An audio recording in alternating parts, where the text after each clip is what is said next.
प्यारे दोस्तों, क्या आप आज की कहानी सुनने के लिए तैयार हैं?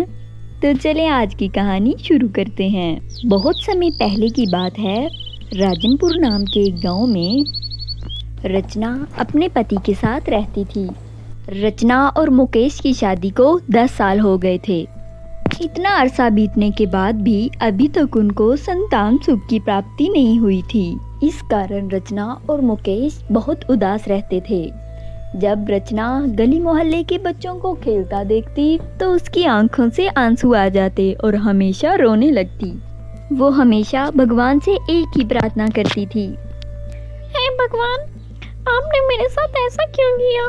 मैंने पिछले जन्म में ऐसा कौन सा पाप किया था कि आपने मुझे उसकी इतनी बड़ी सजा दी? आपने अभी तक मुझे किसी चीज की कमी नहीं दी, फिर अभी तक मेरी गोद क्यों सुनी है? मेरे भी घर एक प्यारी सी संतान भेज दो ना भगवान। रचना हमेशा भगवान से यही प्रार्थना करती। आखिर उसकी भगवान ने सुन ही ली और उसको पता चला कि वो गर्भवती है। ये खुशी उसके लिए बहुत बड़ी थी। वो और उसका पति फूले नहीं समा रहे थे। जी, आप पापा बनने वाले हैं और मैं माँ। जिस खुशी के लिए हम तरस रहे थे, आखिर हमें भगवान ने वो दे दी। वो हमें मिलने ही वाली है। अरे हाँ, तुम बिल्कुल सही कह रही हो रचना। मुकेश अपनी पत्नी रचना का बहुत ही अधिक ध्यान रखने लगा।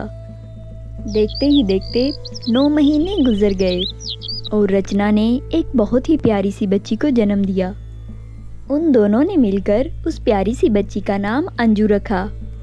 अंजू के मिल जाने के बाद उनके घर में किसी भी चीज़ की कमी नहीं रह गई थी। वो दोनों मिलकर उसका लालन पालन कर रहे थे। इसी तरह समय बीतता रहा। अंजू अब 12 साल की हो गई थी। उसके माता पिता ने एक बहुत अच्छे स्कूल में उसका एडमिशन करवाया। तभी एक दिन अंजू अपनी माँ से कहती है, माँ, स्कूल में छुट्टियाँ हो गई हैं, क्या हम वेकेशंस के लिए कहीं नहीं जाएंगे? अरे जरूर जाएंगे। मेरी अंजू ने कुछ कहा और वो पूरा ना हो, ये हो सकता है भला। तुम चिंता मत करो, इस बारे में मैं तुम्हारे पापा से बात करूंगी और हम किसी अच्छी सी जगह समर वेकेशन के लिए जाएंगे। माँ मुझे दिल्ली जाना है। आप पापा से बोले ना कि वो दिल्ली की ट्रिप बुक करें। हाँ ठीक है बेटा, जैसा तुम कहोगी वैसा ही होगा। जैसे ही मुकेश छुट्टी आता है ऑफिस से तो उसको रचना सारी बात बताती है। तभी वो कहता है, अरे क्यों नहीं रचना, हम जरूर चलेंगे दिल्ली। मैं कल ही छुट्टी के लिए अप्लाई कर दूंगा। उसके बाद हम दिल्ली की फ्लाइट पकड़ेंगे और चले जाएंगे। वो कुछ ही दिन बाद दिल्ली के लिए निकल जाते हैं। वो दिल्ली पहुंचकर बहुत खुश होते हैं। अनु बहुत खुश थी दिल्ली आकर। दिल्ली पहुंचने के बाद वो सब लोग घूमने चले जाते हैं। वहाँ रास्ते में ही एक बीच आता है। तभी अरे देखिए ना, देखते ही देखते ये 12 साल की हो गई। इसको नजर ना लगे किसी की। अरे ऐसे कैसे नजर लग जाएगी हमारी बेटी की खुशियों को? अरे वो हमारी बेटी है, हमसे जो हो पाएगा हम उसको देंगे। मुकेश और रचना बातें कर रहे थे। तभी दूसरी तरफ अंजू खेल रही थी और बहुत खुश हो रही थी। वहीं अंजू की नजर एक छोटे से कुत्ते पर पड़ी। उसको देखकर वो बहुत खुश हुई और उसके पीछे चलने लगी। उसका पीछा करते करते वो कहीं दूर निकल गई। अचानक से वो कुत्ता अंजू की आंखों से गायब हो गया। अरे मैं कहाँ आ गई? ये मैं कहाँ आ गई? मम्मी पापा कहाँ हैं? मम्मी पापा बचाओ मुझे। ऐसा कहकर अंजू बहुत रोती है। तभी वहाँ पर एक गोपाली नाम की औरत आ जाती है। वो बहुत ही ज्यादा दुष्ट होती है। वो लड़कियों की तस्करी किया करती थी। जब वो अंजू को देखती है तो उसके मन में ख्याल आता है, अरे ये लड़की तो बहुत खूबसूरत है, लेकिन अभी बहुत छोटी है। ऐसा करती हूँ, इसको अपने घर ले जाती हूँ, पाल पोस कर बड़ा करूँगी। कुछ सालों तक बड़ी हो जाएगी तो इसको किसी मोटी पार्टी को बेच दूंगी। ऐसा प्लान बनाकर वो अंजू के पास जाती है और कहती है, क्या हुआ बेटी, तुम रो क्यों रही हो? मैं अपनी मम्मी पापा के साथ यहाँ बीच पर घूमने आई थी, लेकिन एक कुत्ते का पीछा करते करते मैं यहाँ आ गई। अब मुझे अपने मम्मी पापा नहीं मिल रहे। मैं क्या करूँ, मुझे उनके पास जाना है। अच्छा, अगर ऐसा है तो चलो मैं तुम्हारे मम्मी पापा के पास तुम्हें छोड़ देती हूँ। चलो मेरे साथ, चलो चलो। इस तरह बड़ी ही चालाकी से गोपाली छोटी सी अंजू को अपने घर लेकर चली जाती है। वहीं दूसरी तरफ रचना बहुत ढूंढती है मगर उसको अंजू कहीं नजर नहीं आती। वो घबराते हुए मुकेश से कहती है, मुकेश जी, हमारी बेटी कहीं भी नजर नहीं आ रही। अभी तो यहीं खेल रही थी। अब मैंने बहुत दूर तक देखा मगर वो कहीं नहीं है। अरे अभी तो यहीं थी ना, आओ देखते हैं इधर उधर ना चली गई हो कहीं। दोनों मिलकर अंजू को ढूंढने लगते हैं। अंजू बेटा कहाँ हो तुम? देखो मम्मा बुला रही है, वापस आ जाओ प्लीज। वो दोनों बहुत ढूंढते हैं। वो बहुत दूर तक निकल जाते हैं लेकिन उनको कहीं भी अंजू नहीं मिलती। आखिर थक हार कर वो थाने में रिपोर्ट लिखवा देते हैं मगर बहुत तफ्तीश के बाद भी कहीं भी अंजू का पता नहीं चलता। बेचारी रचना तो रो रो कर उसका बुरा हाल हो गया था। मेरी बच्ची कहीं से भी मुझे ला कर दो। मुझे मेरी बच्ची चाहिए। मैं आपको क्या बताऊं, मुझे बहुत परेशानी हो रही है। अरे अपने आप को संभालो रचना, मुझे भी अपनी बेटी खो जाने का बहुत दुख है, लेकिन हम क्या करें, इंतजार ही कर सकते हैं। पुलिस में रिपोर्ट लिखवाई है ना, उम्मीद है मिल जाएगी। उन दोनों ने बहुत तलाश किया मगर कहीं भी उनको उनकी बेटी नहीं मिली। 3 महीने गुजर गए लेकिन कोई भी अंजू का पता नहीं चला। आखिर मुकेश रचना को समझा बुझाकर दिल्ली से वापस ले गया। वहीं दूसरी तरफ अंजू हर वक्त रोती रहती थी। अंजू गोपाली से कहती है, आंटी आप बहुत गंदी हैं। आपने मुझे कहा था आप मुझे मेरे मम्मी पापा के पास लेकर जाएंगी, मगर आप नहीं लेकर गई। आप बहुत गंदी आंटी हैं। ये सब सुनकर गोपाली को बहुत गुस्सा आ जाता है और वो कहती है, ए बेवकूफ लड़की, तू जब से आई है तूने मेरा दिमाग खा रखा है। तेरा दिमाग खराब है क्या? ये बात अपने जहन से निकाल दे के अब मैं तुझे वापस भेजूंगी। अब से तू हमेशा मेरे पास ही रहेगी और अब से करके सारे काम भी तुझे ही करने होंगे। प्लीज प्लीज आंटी, मुझे मेरे मम्मी पापा के पास छोड़ दो। मैं उनके बगैर नहीं रह सकती, मुझे उनकी बहुत याद आती है। अंजू बहुत गिड़गिड़ाती है लेकिन गोपाली को उस पर जरा भी दया नहीं आती। ऐसे ही कई साल बीत जाते हैं। अब अंजू बड़ी हो गई थी। वो लगभग 18-19 साल की हो गई थी। उसे देखकर गोपाली बहुत खुश होती है और मन ही मन में सोचती है, यह लड़की जवान होने के बाद तो और भी ज्यादा सुंदर हो गई है। अब इसका सही दाम लगेगा, अब मुझे इसके बहुत ज्यादा पैसे मिलेंगे।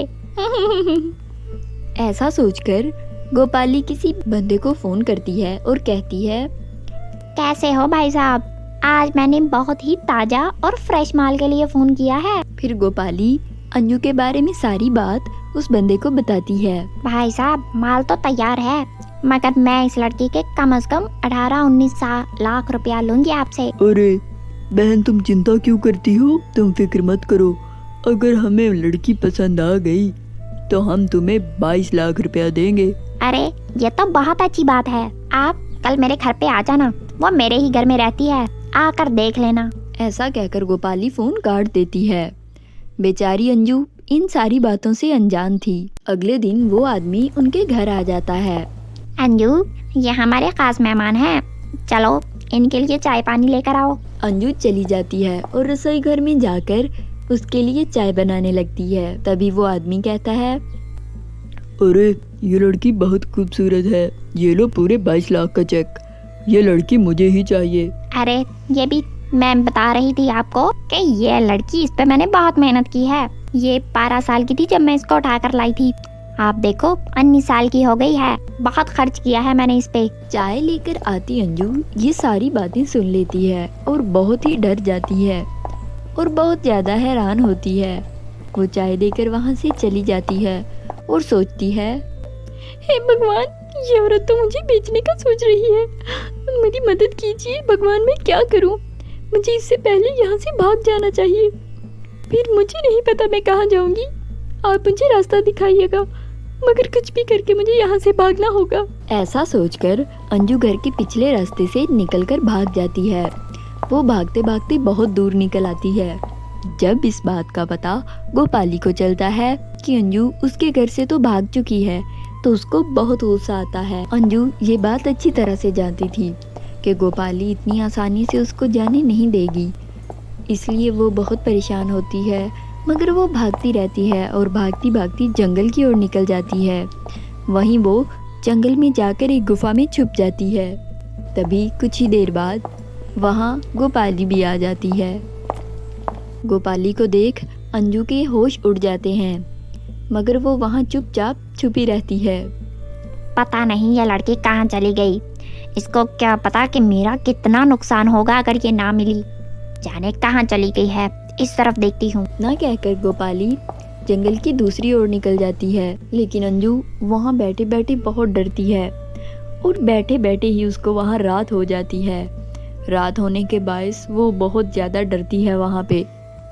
हे भगवान, इतनी बड़ी मुश्किल में आपने मुझे क्यों डाल दिया। बचपन में मैं माँ बाप से बिछड़ गई और अब ये क्या हो रहा है। प्लीज मेरी मदद करो भगवान। अंजू वहाँ बैठकर बहुत रोती है और रोती रोती आगे बढ़ने लगती है। उसको बहुत ज़्यादा प्यास लगी होती है। वो थोड़ा आगे जाती है, वहीं उसको एक नदी नजर आती है। उस नदी को देखकर अंजू बहुत खुश होती है। अरे मुझे बहुत प्यास लगी थी, अच्छा हुआ मुझे ये नदी नजर आ गई। मैं जाकर यहाँ से पानी पीती हूँ। मगर जब अंजू उस नदी के पास जाती है तो वहाँ से पानी सूखा पड़ा होता है, उसमें पानी होता ही नहीं। वो फिर से मायूस हो जाती है और वहाँ से जाने लगती है। तभी उसको नदी से एक आवाज़ आती है, रुको बेटी, तुम कहाँ जा रही हो? ये आवाज़ सुनकर अंजू बहुत घबरा जाती है और वो वहाँ से भागने लगती है। तभी नदी से एक शक्ति निकलती है और वो अंजू को वापस घसीट लाती है। अंजू बहुत डर जाती है और वो ज़ोर ज़ोर से रोने लगती है। अरे बेटी, तुम्हें रोने की कोई ज़रूरत नहीं है। मैं एक जादुई नदी हूँ। मैं तुम्हारी मदद करना चाहता हूँ।